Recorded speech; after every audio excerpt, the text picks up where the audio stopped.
According to distracted.gov, the U.S. government's website, I found the following facts for distracted driving. The number of people killed in distracted driving crashes decreased slightly from 3,360 in 2011 to 3,328 in 2012. They also found an estimated 421,000 people were injured in motor vehicle crashes involving a distracted driver. This was a 9% increase from the estimated 387,000 people injured in 2011.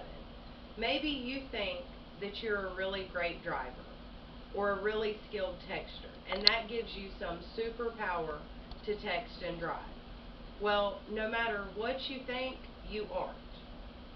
If you text and drive, there is a very real possibility that you could become one of these startling statistics that I just mentioned.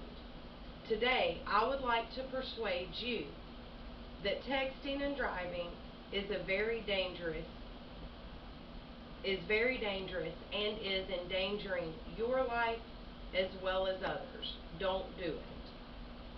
I'm going to share with you how a popular cell phone provider is taking action, the scientific research that has been done that proves texting while driving is not an option, and what we can do to stop this epidemic.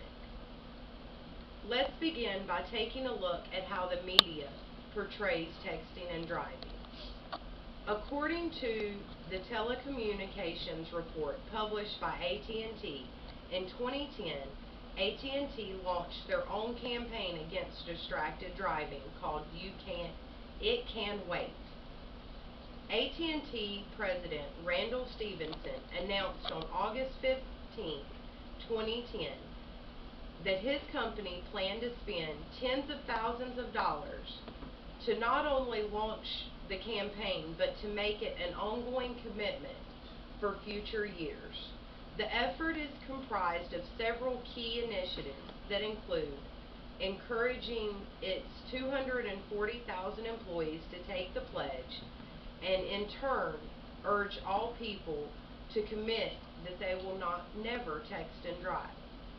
On an average day, AT&T retail store and call center employees speak to customers more than 500,000 times. Working with TV and music celebrities to deliver a strong no texting while driving message via TV ads, concerts, public appearances, Twitter, and Facebook. They have already launched an aggressive social media campaign with advertising on Facebook and Twitter to encourage Americans to take the pledge and to share their pledge with friends on social media. AT&T is going to educate the public using TV ads on the danger of texting while driving that will run during high-profile events and teen-focused programs. Plans are being made to provide a toolkit of no texting while driving information to every high school in the country. They are working with app developers to develop applications that are preloaded on all their devices that offer a no text and drive technology as soon as possible. AT&T's first began It Can Wait campaign discouraging texting and driving in 2009.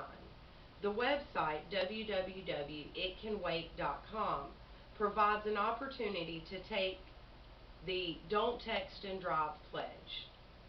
It also offers a host of educational resources and information on the issue, including a documentary featuring families that were impacted by texting and driving accidents that has been viewed more than 3 million times.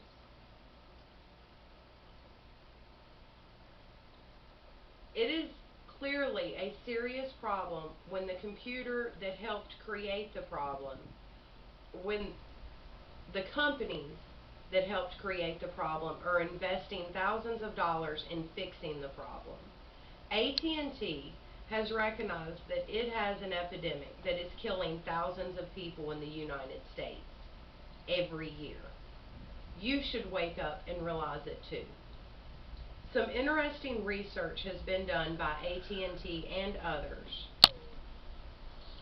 that takes a modern approach to this epidemic.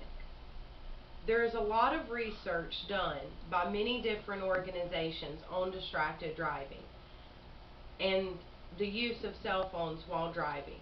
Here are some of the key findings.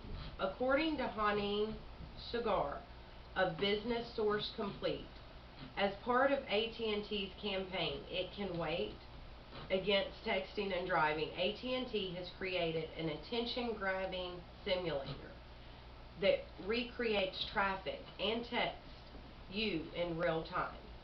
The interaction simulator educates users on the extreme levels of risk that texting puts on them while driving on the road. Although the simulation plays similar to a video game, the tone is not to be taken lightly, and the challenge hits home with two strong messages. Texting and driving safely can't be done, period. It's one thing to watch a documentary on a YouTube video about permanent damage caused by texting and driving, but it's quite another to actually cause a deadly accident due to a text, tweet, post, or email. According to textingwhiledriving.org, last updated on October 25, 2010, in the year of 2008, about 16% of all fatal crashes were caused by distracted driving, by which the majority of distracted driving involves a cell phone. It also had a study conducted comparing the distance required to stop while driving at 35 miles per hour relative to an unimpeded driver. A texting driver travels 25 more feet than that of an unimpeded driver when required to stop, while a drunk driver travels 4 more feet. It is a scary thought that texting while driving is worse than driving drunk. Although this is not to encourage drunk driving, it is just to show how dangerous texting is.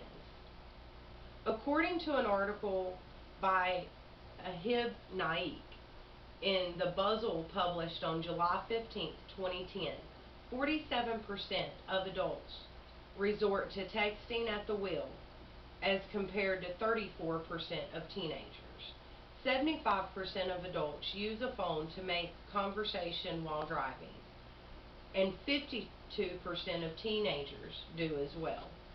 Overall, 81% of the United States population admits to resorting to texting while driving in a vehicle, and about 28% of car crashes per year happen due to some type of media-related device at the wheel. According to Frank Drews, June 29, 2006, in the U.S. News Center, people are just as impaired when they drive and talk on a phone as they are when they drive intoxicated at legal blood alcohol limit of 0.08%. He also found that any given moment, 10% of all drivers are talking on a cell phone. These facts are terrifying. Now that we have learned the harsh truth about texting and driving, what can we do about it? There are several things you can do in this tech-savvy world to stop us from texting and driving. Don't be tempted. Turn off your cell phone while driving. Let voicemail do its job, because answering that cell or that message is not worth your life. If you have to make a call or send a message while driving, then pull over to a safe area before you do and make a complete stop. Third, recognize that text messaging can be a habit. Get support from your friends by letting them know that you are working on breaking this texting habit. If you think you will still be tempted to text and drive, put your phone somewhere you can't reach it, like the trunk. Take control of your cell phone. Don't let it control you. You are the only one who decides when and if you send a text message. Lastly, there are apps that are in beta but are still available to consumers that you can download to your phone that will help you stop using your phone while driving. They are a work in progress, but they are still out there. In conclusion, I hope you have become more aware of how dangerous it is to text while driving, and that you will stop putting your life and the life of others in danger by doing it. Although I am an avid texter, I can say after doing all this research, I will no longer text and drive. I will persuade my loved ones to do the same thing, because no message is worth dying for. Grant, grab the door. I hope that by showing you today what the media has done, the research about texting, and the scary statistics that are caused by texting while driving, you can make the smart decision and realize your life is more important than a text message. Thank you for your time.